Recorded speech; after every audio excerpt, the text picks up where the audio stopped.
શ્રીમદ્ ભગવદ્ ગીતા અધ્યાય 14 શ્લોક 27 બ્રહ્મણઃ હિ પ્રતિષ્ઠા અહમ અમૃતસ્ય અવ્યયસ્ય ચ શાશ્વતસ્ય ચ ધર્મસ્ય સુખસ્ય ઐકાંતિકસ્ય ચ.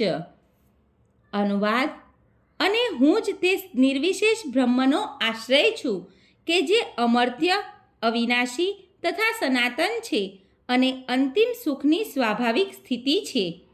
ભાવાર્થ: બ્રહ્મનું બંધારણ અર્થાત સ્વરૂપ છે અમરત્વ, અવિનાશીતા, શાશ્વતતા તથા સુખ.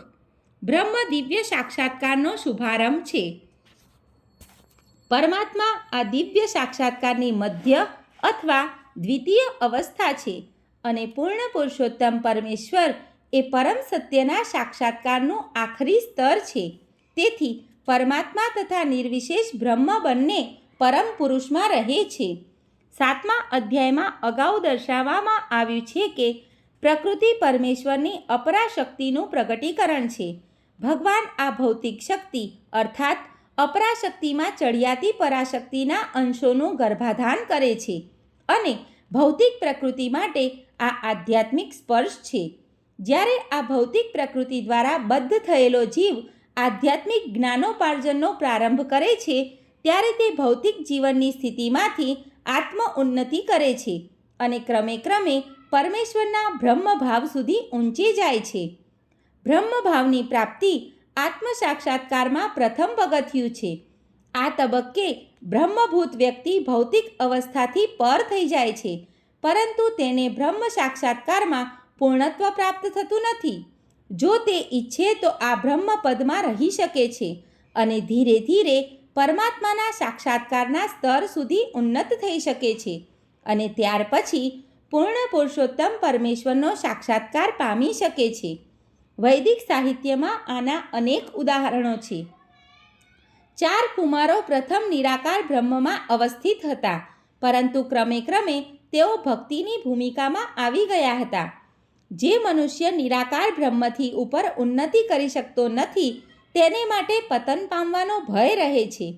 શ્રીમદ્ ભાગવતમમાં કહેવામાં આવ્યું છે કે ભલે કોઈ મનુષ્ય નિરાકાર બ્રહ્મપદને પ્રાપ્ત કરી લે, પરંતુ આના કરતાં ઉપર ઉન્નત થયા વિના તથા પરમેશ્વર વિશે માહિતી મેળવ્યા વિના તેની બુદ્ધિ પૂર્ણપણે નિર્મળ થઈ શકતી નથી.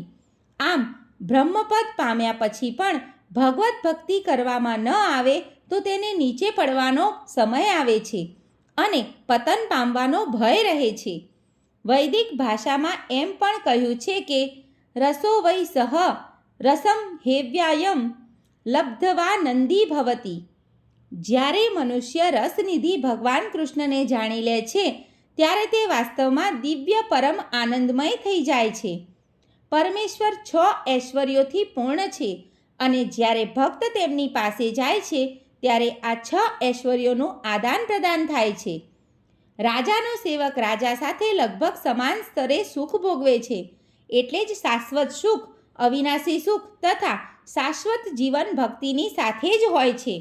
તેથી ભક્તિમાં બ્રહ્મ સાક્ષાત્કાર અથવા શાશ્વતતા કે અમરત્વ સમાવિષ્ટ થયેલું જ હોય છે.